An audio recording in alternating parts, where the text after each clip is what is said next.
નમસ્કાર, સંદેશ ન્યૂઝના digital platform સાથે હું છું માલવી. આરટીઈ એટલે કે રાઇટ ટુ એજ્યુકેશન એક્ટ હેઠળ થતા એડમિશનને લઈને ગુજરાત સરકાર દ્વારા એક મહત્વનો નિર્ણય લેવામાં આવ્યો છે, જેમાં અત્યાર સુધી આવક મર્યાદા હતી 1,50,000 શહેરી વિસ્તારની.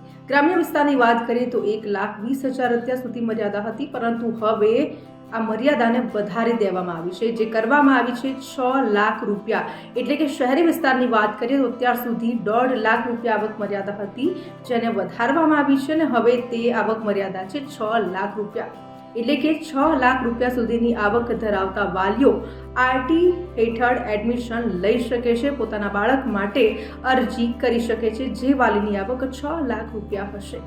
હવે આનાથી ફાયદો શું થશે? તો અત્યાર સુધી એવું હતું કે જેની આવક 1.5 લાખ રૂપિયા સુધીની હતી એ જ અરજી કરી શકતા હતા, પરંતુ હવે 6 લાખ રૂપિયા સુધીની જે વાલીની આવક હશે તે પણ અરજી કરી શકશે.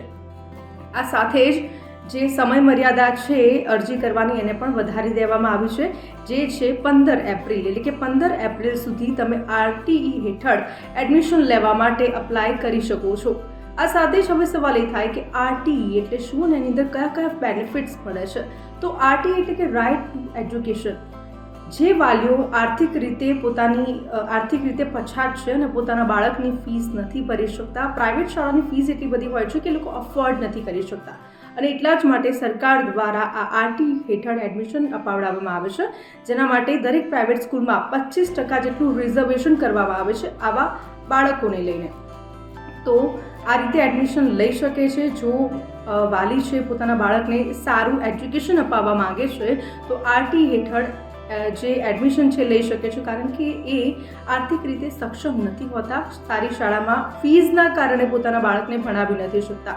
આ સાથે બેનિફિટ શું મળશે? તો કે 6 થી 14 વર્ષના જે બાળકો છે એ આ આરટીઈનો લાભ લઈ શકે છે, અને આ સાથે જ 1 થી 8 ધોરણ સુધી ફ્રીમાં એ પ્રાઇવેટ શાળામાં ભણી શકે છે.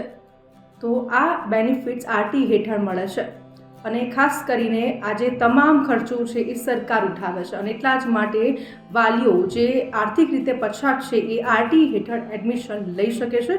એટલે કે આરટીઈના નિયમ અનુસાર જો એ વાલી કેપેબલ હશે કે એટલી જ આવક ધરાવતા હશે તો એમને આરટી હેઠળ એડમિશન મળી શકે છે. એના માટે અરજી કરવાની છેલ્લી તારીખ છે 15 એપ્રિલ. તો આવા જ ઇન્ફોર્મેટિવ વિડીયોઝ જોવા માટે સંદેશ ન્યૂઝના ડિજિટલ પ્લેટફોર્મ સાથે જોડાયેલા રહો.